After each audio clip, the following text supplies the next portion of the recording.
एक तरफ सार करते हुए श्रीमद् भागवतम का सार रंगन करवाया। तो सुखदेव गोस्वामी किसको सुनाने के लिए आए हैं कथा? सुखदेव गोस्वामी किसको कथा सुनाने आए हैं? परीक्षित को। तो महाराजा परीक्षित सारे संसार के चक्रवर्ती सम्राट, उन्हें जब सचेत किया गया तो भागवत का शुभारंभ सम्राट परीक्षित द्वारा सुखदेव गोस्वामी से पूछे गए इस गंभीर प्रश्न साथ होता है कि बोलते हैं आप महान संतों और भक्तों के गुरु हैं। कौन? सुखदेव गोस्वामी। अतः मैं आपसे समस्त मनुष्यों के लिए, विशेष रूप से मरणासन्न मनुष्य के लिए, कैसे मनुष्य के लिए? कैसे मनुष्य के लिए? मरणासन्न, जो मरने के लिए क्या हो गया है? तैयार। तो कौन है मरने के लिए तैयार? हम सब मरने के लिए, रहने के लिए कोई नहीं बैठा यहाँ।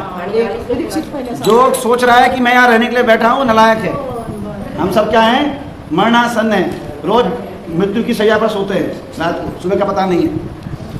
ये नहीं कि हमारा हार्ट सही है, खून बढ़िया चल रहा है, बीपी बढ़िया है तो हम ठीक रहेंगे, हमारा भी पता नहीं किसी का। तो ऐसे मरणासन्न मनुष्य के लिए पूर्णता का मार्ग दिखाने की याचना करता हूँ कि पूर्णता का मार्ग कैसे दिखेगा उनको। कृपया मुझे बताएं कि मनुष्य के लिए श्रवण, कीर्तन, स्मरण और आराधन का विषय क्या होना चाहिए। किससे क्या क्या करना चाहिए उसे? किसका श्रवण करना चाहिए, किसका कीर्तन करना चाहिए और किसका स्मरण करना चाहिए, किसकी आराधना करना चाहिए और उसे क्या नहीं करना चाहिए। कृपया आप मुझे ये सब बताएं। हमें अब किससे भी तीन चीज़ें पूछनी चाहिए। जब लोग जाते हैं बाबा जी के पास जाते हैं, अन्य टीवी में, इंस्टाग्राम फेसबुक पर देखते हैं लोगों को प्रवचन देते हुए, तो अगर वह तीन वस्तुओं के ऊपर बात नहीं करते, तीन वस्तुओं की बात नहीं करते, तो उन्हें सुनना नहीं चाहिए। क्यों? किसकी बात? किसका श्रवण करें, किसका कीर्तन करें और किसका स्मरण करें, तब पता लगेगा कि किसकी आराधना करनी है। तो श्रवण किसका करना है? श्रवणम सुकथाम सुकृष्णा। श्रवण करने के लिए योग्य क्या है? कृष्ण की केवल कथा, भगवान का नाम, रूप, गुण, लीला के अलावा और कुछ श्रवण नहीं करना चाहिए। बाकी सब सुनने के लिए क्या है? बेकार की चीजें, क्योंकि उसको सुनकर कोई फायदा नहीं। जिस कथा से हमारा कल्याण नहीं होगा, जिन बातों से हमारा सन्मार्ग नहीं खुलेगा, हमारी मुक्ति का मार्ग नहीं खुलेगा, वह कथा सुनने की आवश्यकता नहीं है। इसलिए सनातन गोस्वामी कहते हैं ग्राम्य कथा सुनिबो ना कहिबो, कि ग्राम्य कथा यानी कि तेरे घर में क्या हुआ, मेरे घर में क्या हुआ, इन कथाओं से बचना चाहिए, ज्यादा से ज्यादा बचना चाहिए। क्योंकि क्या है इन कथाओं में? क्या है? तेरे घर में क्या हुआ, मेरे घर में क्या हुआ, इन कथाओं से हमारा कल्याण होने वाला नहीं। क्योंकि ये कथाएं केवल चार चीजों पर आधारित होती हैं। अखबार हो या समाचार हो, टीवी में समाचार हो या अखबार हो, मैगजीन हो, नॉवेल हो, कोई भी सांसारिक किताबें हो, सांसारिक पिक्चर हो, नाटक हो, उसमें केवल चार चीजें ही होती हैं। इन चार चीजों के ऊपर कुछ नहीं। जन्म, मृत्यु और जन्म, मृत्यु, जरा और व्याधि, बीमारियां। आप अखबार को खोलो, अखबार के पहले पेज से आपको ये दिखेगा फलानी जगह कोई इतने लोग मर गए, फलानी जगह ऐसा जन्म हो गया, फलाने की सरकार चली गई। ये व्याधि यानी कि बीमारियां, कलेश। इन तीनों चीज़ों, चार चीज़ों के अलावा अखबार में कुछ नहीं मिलता। पूरे अखबार का फर्स्ट पेज से लेकर और आखिरी पेज तक यही होता है। टीवी में कुछ नाटक चलाओ, पिक्चर चलाओ, उनमें यही होता है। जन्म, मृत्यु, जरा, व्याधि के अलावा कुछ नहीं है। और कोई तुमसे बात भी करेगा तो यही कहेगा, क्या फलाने का हो गया, फलाना मर गया, फलाना के यहाँ ये हो गया, ढिमकाने का ये हो गया। वो बात हम कम से कम कितनी बारी कर चुके हैं? 100 बारी, लाखों बारी करते हैं, और तब भी हमें अकल नहीं आती। हम सोचते हैं इससे हमारा कल्याण होगा। जितना हम उनसे बचेंगे, ग्राम्य कथाओं से बचेंगे, उतना हमारा भगवान के प्रति आकर्षण बढ़ेगा। और हम जितना उन बातों में घुसेंगे, भगवान से हमारी उतनी दूरी बनती जाएगी। क्योंकि इंटरेस्ट नहीं है ना। जहाँ इंटरेस्ट शो कर रहे हैं भगवान, उसी की ओर आकर्षित कर रहे हैं। थोड़ा चुंबक बनानी है, पेचकस देखते हैं, पेचकस तो टेस्टर होगा। पेचकस की जो नोक होती है, उसे इतना घुमा, स्क्रू के ऊपर खोलते खोलते वो स्क्रू को पकड़ लेता है। स्क्रू को खोलो उससे तो चुंबक नहीं होता, पेचकस तो लोहे का ही होता है।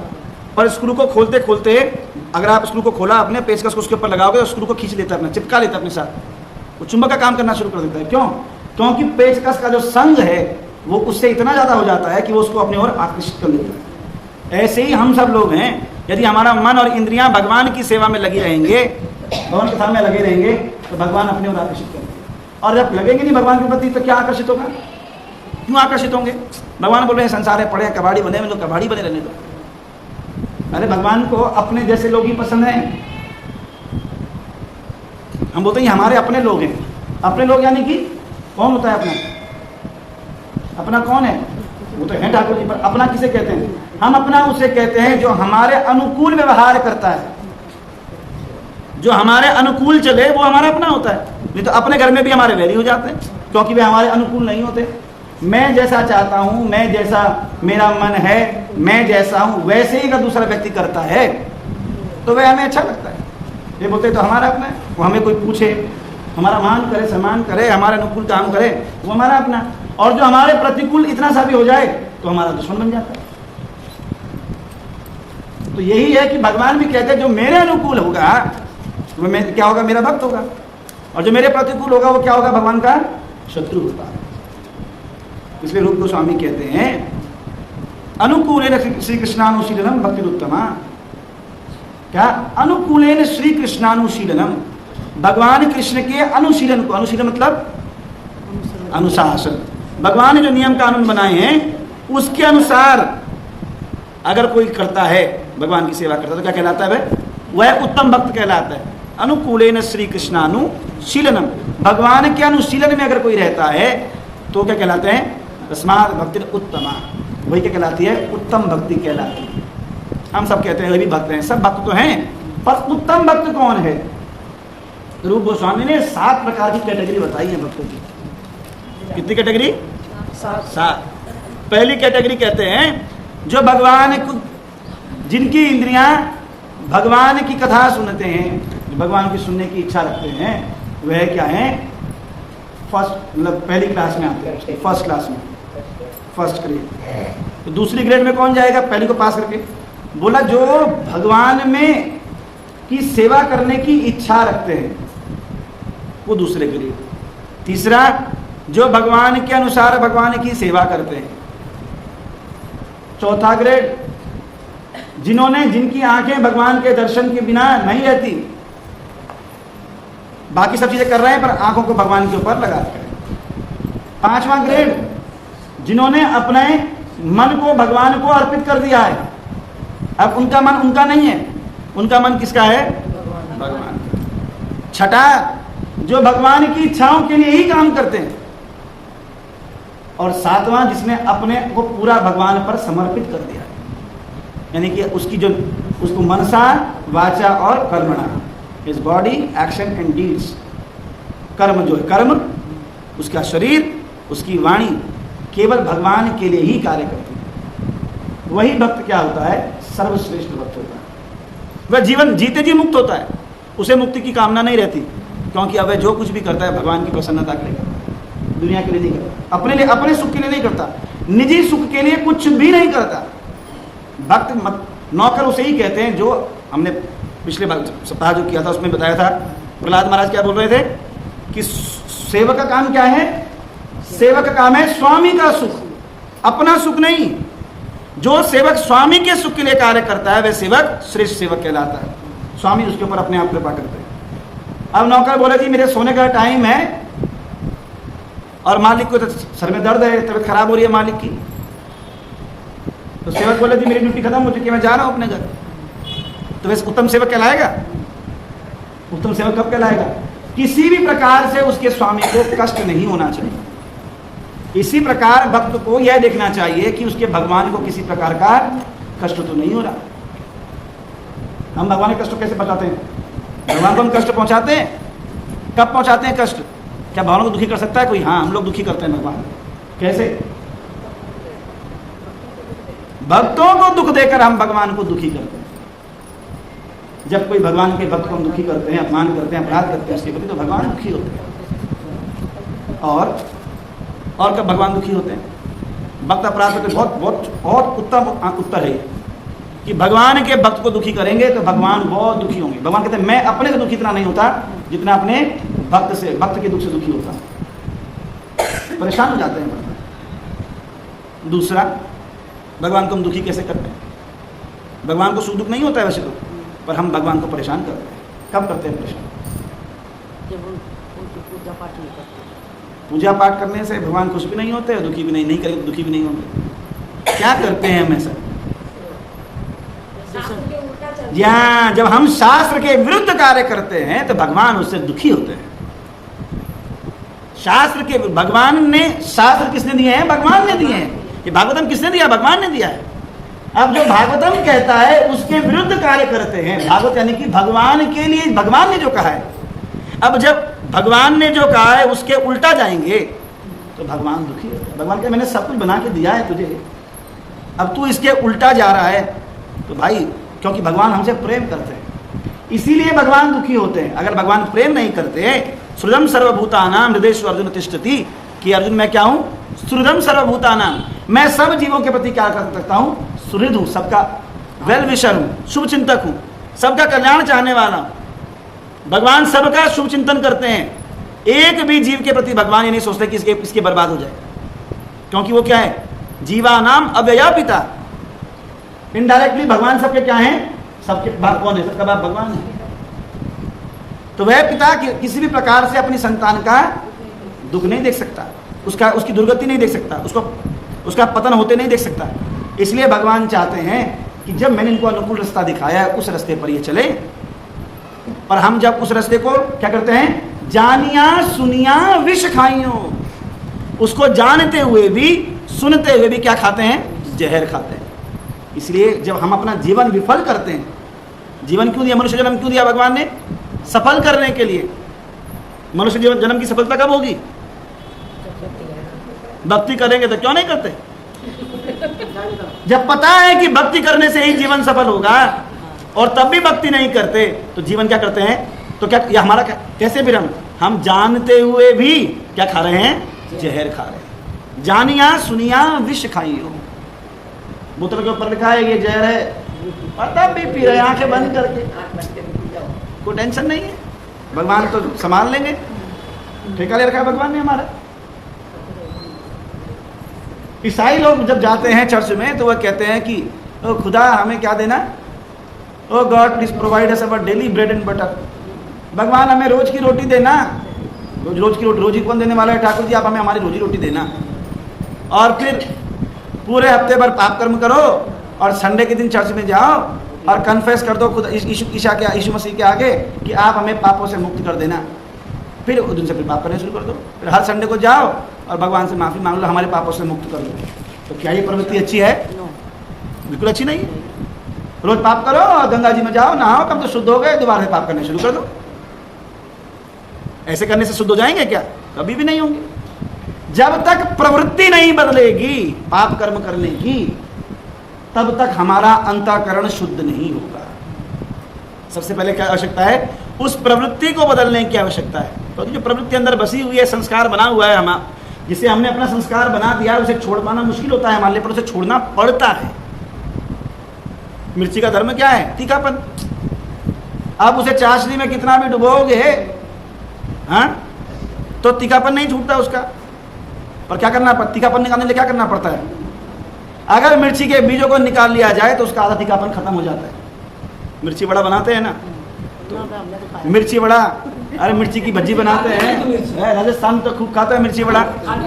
तो मोटी मिर्ची का, मिर्ची अगर वैसे खाओ तीखी लगती है, पर मिर्ची बड़ा बनाने के लिए मिर्ची का चीरा लगाकर उसके बीजों को निकाल लिया जाता है ना। उसके बीज निकल गए तो उसका आधा तीखापन नष्ट हो जाता है। उसकी डंडी और उसके बीज निकल गए, तीखापन निकल गया। ऐसे ही हमारे हृदय में कई जन्मों के बीज, पाप कर्म के बीज पड़े हुए हैं। अगर उन बीजों को निकाल के फेंक देंगे तो पाप कर्म करने की प्रवृत्ति जो है वो खत्म हो जाएगी। तो आगे वो कहते हैं कि किसका श्रवण करना चाहिए? तो श्रवण करने के लिए योग्य क्या है? केवल भगवान की ही कथा है। श्रृणताम स्वकथाम कृष्ण, स्वकथाम, कृष्ण की अपनी कथा, मेरी बनाई हुई कथा नहीं। जो भगवान ने कृष्ण ने किया है, जो कहा है, उसी कथा को बार बार श्रवण करना। लोग कहते, कई लोग कहते हैं ये कथा तो हमने बहुत बारी सुनी है। तो ये कथा भी तुमने बहुत बारी सुनी है कि फलाने की सास ने उसको एक दिन ये कहा था, पर उसको कहने में तुम्हें बड़ा आनंद आता है, सुनने में भी आनंद। पर भगवान की कथा को सुनने में जिसको बार बार आनंद आ रहा है, वही वास्तविकता में भगवान का क्या है, भक्त है। लोग कहते हैं हम तो वृंदावन घूम आए एक बार, क्योंकि वे घूमने के लिए ही गए थे। धाम किसके लिए है? धाम क्यों जाते हैं? धाम भगवान की भक्ति में अग्रसर होने के लिए जाते हैं, कि उस जगह पर जाकर कौन मिलेंगे? भगवान के अपने घर के लोग मिलेंगे। उनसे पूछें कि भगवान ने कैसी लीला करी, क्या लीला की भगवान से, आप लोग कैसे भगवान के धाम में रह रहे हो, क्या लीला यहाँ पे हुई होगी भगवान की।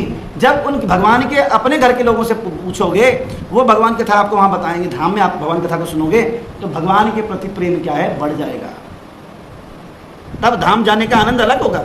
नहीं तो गाड़ी में बैठ कर गए, एक मंदिर में उतरे, वहाँ जाके दर्शन, भीड़ में दर्शन किया, पेड़े खाए, टिक्की खाई, लस्सी का गिलास पिया और दुकान सामान खरीदा, गाड़ी में बैठे आ गए। कहाँ गए थे जी? वृंदावन। इतना सामान खाता वहाँ जाकर। अरे हम नहीं खाते, तो खाते ही नहीं टिक्की। लोग जाते हैं, वो कहते हैं वृंदावन गए थे, टिक्की नहीं खाई तो क्या खाया, वृंदावन गए तो लस्सी नहीं पी तो क्या पिया।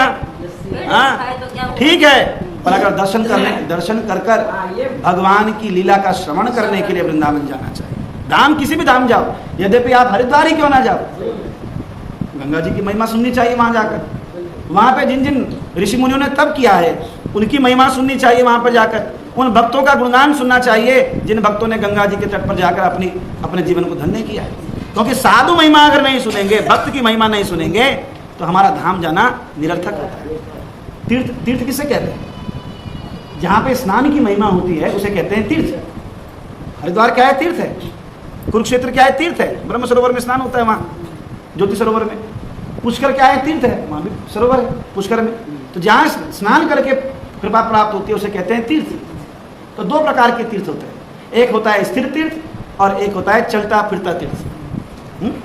तो स्थिर तीर्थ कौन से हो गए? जैसे हरिद्वार हो गया, पुष्कर हो गया, कुरुक्षेत्र हो गया, नैमिषारण्य हो गया, प्रयाग हो गया, शुक्ताल हो गया। ये सब क्या है? तीर्थ है। ये कैसे तीर्थ हैं? स्थिर तीर्थ, यानी कि अचल तीर्थ, जो एक जगह से दूसरी नहीं चलते। और चल तीर्थ कौन है? भक्त, चलते फिरते भक्त जो हैं वो क्या है? चल तीर्थ हैं, क्योंकि वह अपने भक्ति के ज्ञान के द्वारा हमें नहला देते हैं। गंगा जी में तो जाकर स्नान करने से ही हम शुद्ध होंगे ना। तीर्थ में जाकर स्नान करना, डुबकी नहीं लगाएंगे तो फिर तीर्थ जाने का फायदा नहीं है। ऐसे ही भक्त के साथ रहकर अगर उसके मुख से कथा श्रवण नहीं करी, भगवान का वचन प्रवचन नहीं सुना, तो भक्त का संग करना क्या हो गया? बेकार। क्योंकि वह चलते फिरते तीर्थ हैं, चल रहे हैं साथ में और आपको भगवान की कथा से नहला रहे हैं। अब आपके ऊपर है कि आप नहा कर दोबारा कीचड़ अपने ऊपर डाल दो। इसे बोलते हैं कुंजर स्नान। कुंजर यानी कि हाथी। हाथी कैसे स्नान करता है? हाथी पहले 4 घंटे तक पानी में पड़ा रहता है, अपनी सूंड से पानी भर भर के अपने पीठ के ऊपर डालता है, बढ़िया से नहा जाता है, और जब उसके बाद बाहर निकलता है फिर कीचड़ उड़ेल देता है सर के। नहाया तो ऐसा बराबर। तो हम लोग भी ऐसे ही करते हैं, कथा में श्रवण करते हैं, अच्छे से नहाते हैं, धोते हैं, और फिर जब कथा खत्म होती है तो गेट पे जाकर, गेट पे पहुंचने के सड़क पर गली में घुसते घुसते ही हम सब बराबर कर देते हैं। तो इसके लिए प्रभुपाद जी कथा सुनाते थे कि एक सास और बहू थे, और वे सास तो बहुत सालों से कथा सुनने जाती थी। तो जब कथा सुनने जाते थे तो रास्ते में छोटी सी नदी पड़ती थी जिसे वो पैदल पार कर देते थे। नदी छोटी सी थी तो पत्थर पाँव रख के पार कर लेते। अब कथा में श्रवण, नाम की महिमा चल रही थी, भगवान के नाम की महिमा है, नाम की महिमा से भवसागर पार हो जाते हैं। भगवान के नाम से क्या पार होते हैं? नदी नहीं, भवसागर भी। ये सागर तो कुछ भी नहीं है, जो संसार के जो समुद्र हैं ये कुछ भी नहीं है। भवसागर तो इससे कई गुना बड़ा है। अब जब हम वैतरणी का ही गुणगान सुनते हैं गरुड़ पुराण में कि वैतरणी कैसी है, वैतरणी 1000 योजन चौड़ी है, 1000 योजन। हाँ, और 1 योजन में 12 किलोमीटर होते हैं। 12 किलोमीटर 1 योजन में होते हैं। आगे का तो समुद्र होगा वो। तो सोचो हमारे यहाँ तो समुद्र से भी बड़ा है। 12,000 किलोमीटर तो उसकी चौड़ाई है, लंबाई तो दूर की बात है। और उसके जो तट हैं वो किसके बने हैं? पत्थर के नहीं बने, हड्डियों के बने हैं। उसके तट पे जैसे यहाँ सैंड बीच होती है, रेत के बीच बनी होती है, बीच होती है सुंदर, समुद्र के किनारे में, नदी के किनारे में बालू होती है, वहाँ पे हड्डियाँ ही हड्डियाँ हैं। और जब थोड़ा सा अंदर पाँव रखते हैं तो क्या है उसके अंदर? रक्त और पस भरा हुआ है, वो वैतरणी है। और उसके अंदर ये इतने नहीं और भी आगे, इसकी ये नदी बाकी नदियां नीचे से ऊपर से नीचे की ओर बहती है, ये नीचे से ऊपर की ओर बहती है, उल्टा फ्लो है इसका। और इसके अंदर महा सुंदर सुंदर भयानक भयानक जानवर हैं जो मांस खाने वाले हैं। ये एक मछली जिसके आगे नाक पर ही कांटा होता है, हाँ, और उसके अंदर बड़ी बड़ी मछलियां हैं, कछुए हैं, बिच्छू हैं, केकड़े हैं बड़े बड़े, जो सारे मांस खाने वाले हैं। और यही नहीं, इस नदी के ऊपर असंख्य कौवे, चील, गिद्ध, चमगादड़ उड़ रहे हैं। किसके लिए? कि कोई भी जीव इसके अंदर जाए तो तुरंत अगर हवा में ऊपर आए तो वो चोंच मारे, और नीचे जाए तो नीचे वाले चोंच मार के उसके शरीर का मांस निकाल लें। और इसमें तो पांव रखना, इसमें जीव जब गिरता है तो 1 सेकंड के अंदर वह उसकी गहराई में पहुंच जाता है, 1 सेकंड में, और फिर 1 सेकंड में ही उसके ऊपर भी आ जाता है। और ऐसे डुबकियां, पानी कितनी डुबकियां लगा पाता है, तैर नहीं पाता। तो क्या करते हैं, यमदूत उसकी नाक में या कान में डोरी बांध देते हैं, जैसे मछली को पकड़ने के लिए कांटा डाला जाता है ऐसे, और से उस नदी के ऊपर घसीटते हुए वैतरणी को पार लगवाते हैं। उससे महीना लग जाता है पूरा पार करने में उसको। और उसके ऊपर से खूब जीव खाने वाले खाते रहते हैं उसको ऊपर से नीचे से। ऐसी तो क्या है ये वैतरणी नदी। तो इस वैतरणी नदी में कौन पार लगता है? गरुड़ पुराण में ही भगवान कहते हैं, नारायण कहते हैं गरुड़ को कि हे गरुड़, जिसने मृत्यु के समय एक बारी नंद नंदन कृष्ण कह दिया। नंद नंदन कृष्ण कैसे कहा? नंद नंदन कहने पर दांत, जीभ और होंठ तीनों का उपयोग होता है। जब आप कहते हो नंद नंदन, दांत भी, जीभ भी और होंठ, बिना दांतों को हिलाए या बिना जीभ को हिलाए नंद नंदन कोई नहीं कह सकता। तो मैं कहते हैं जब तीनों का प्रयोग करके अगर कोई मृत्यु के समय कह दे कि हे नंद नंदन कृष्ण कह दिया, तो उसे वैतरणी नदी पर पांव नहीं रखना पड़ता। इतना कृपालु है भगवान का नाम। देखो कहा भगवान कह रहे हैं कि जिसने मरने के समय काली गाय का दान किया है वो वैतरणी नदी को पार करता है। पर अगर कोई काली गाय का दान नहीं कर पाया या मरने के बाद किसी ने गाय दान नहीं किया, काली गाय का दान, काली गाय का दान बताया वहां पर कि जिसने काली गाय का दान किया है तो वो वैतरणी नदी को पार कर जाता है। अरे अगर इस कलयुग में कौन दान कर, काली गाय ढूंढनी मुश्किल है, कहां से करेंगे? और पुष्कर में या हरिद्वार में तो एक गाय पे पता नहीं कितने लोगों का दान हो गया। कोई गाय की पूंछ पे सब हाथ लगा लगा के लोग बोलते हैं 500 रुपए तो दान हो जाएगा। 500 की गाय आती है क्या? पर भगवान ने इससे भी आसान वस्तु, हमारे सरल वस्तु हमारे को दे रखी है क्या, कि हमें क्या कहना है? नंद नंदन कृष्ण कहना है। और वैतरणी का भी छुटकारा निकलेगा तब ना, क्यों नहीं निकलेगा? क्योंकि पहले नहीं कहा। इसलिए रोज कहते रहो नंद नंदन कृष्ण, हे नंद नंदन कृष्ण, हरे कृष्णा कृष्णा कृष्णा हरे हरे, हरे राम राम राम हरे हरे। रोज कहोगे, भगवान को याद करोगे। तुमने बताया ना, मृत्यु के समय भगवान आपको याद करेंगे। मृत्यु के समय आपको भगवान को याद करने की जरूरत नहीं है, फिर भगवान आपको याद करेंगे मृत्यु के समय। हमारे गुरुदेव कहते हैं कि हमारी परंपरा में, यानी गौड़ीय परंपरा में, हमें भगवान को देखने की आवश्यकता नहीं है। हमें प्रयास नहीं करना चाहिए कि हम भगवान को देखें, हम भगवान का दर्शन करें। हमें ऐसी भक्ति करनी चाहिए, तीव्र भक्ति करनी चाहिए कि भगवान को ऊपर से देखना पड़े कि कौन है मेरा भक्त जितना भजन कर रहा है। भगवान को आवश्यकता पड़े कि वो हमें देखने के लिए आए, ना कि हम भगवान को देखने का प्रयास करें। ऐसा भजन करना है कि भगवान देखे ऊपर से कि मेरा भक्त कौन है। भाई तभी तो कृपा है। हम तो भगवान को अपना मान के बैठे हैं कि भगवान मेरा पुत्र है, भगवान मेरा भाई है, भगवान मेरा पिता है। वैल्यू कब है? अब मैं बोलूं जी मोदी मेरा चाचा लगता है या मेरा दादा लगता है, मैं तो मान लूं। पर वैल्यू कब होगी? जब मोदी माने कि मैं उसका भतीजा हूं या उसका बेटा हूं कि नहीं हूं। ऐसे ही हम भगवान को कहते हैं भगवान मेरा पिता है, भगवान मेरा लाला है, भगवान मेरा बेटा है, मेरा भाई है। पर भगवान हमें मानते हैं कि नहीं मानते, ये अनुकूल, ये ज्यादा आवश्यक है। इसलिए हमें भक्ति ऐसी करनी चाहिए कि भगवान हमें आए ढूंढने के लिए। कहाँ रह गया मेरे भक्त? तो यहाँ किसी भी भक्तों ने, जब हम जिन भक्तों का हम चर्चा कर रहे हैं, उनमें से किसी भी भक्त ने भगवान को देखने का प्रयास नहीं किया। प्रहलाद जी ने एक बार भी भगवान को देखने का प्रयास नहीं किया। कहीं पढ़ा हमने, 7 दिन उसी के ऊपर कथा करी, प्रवचन किया। प्रहलाद ने एक भी प्रार्थना में कहा कि भगवान आके दर्शन दे दो, आप कैसे दिखते हो, मैं देखना चाहता हूं आपको ना। प्रहलाद क्या करते रहे? केवल नाम की सेवा, भगवान के नाम की सेवा करते रहे। श्रीमन नारायण नारायण नारायण नारायण, बस इतने कष्ट भी आ गए तब भी नहीं कहा कि भगवान मेरी रक्षा करो। होलिका तो लेके बैठी गई थी आग में, तब भी नहीं कहा कि भगवान मेरी रक्षा करो, क्योंकि उनकी रक्षा कौन कर रहा था? कौन से भगवान कर रहे थे? नाम भगवान उनकी सेवा कर रहे थे। नाम ना भगवान, नाम रूपी भगवान उनकी सेवा कर रहे थे।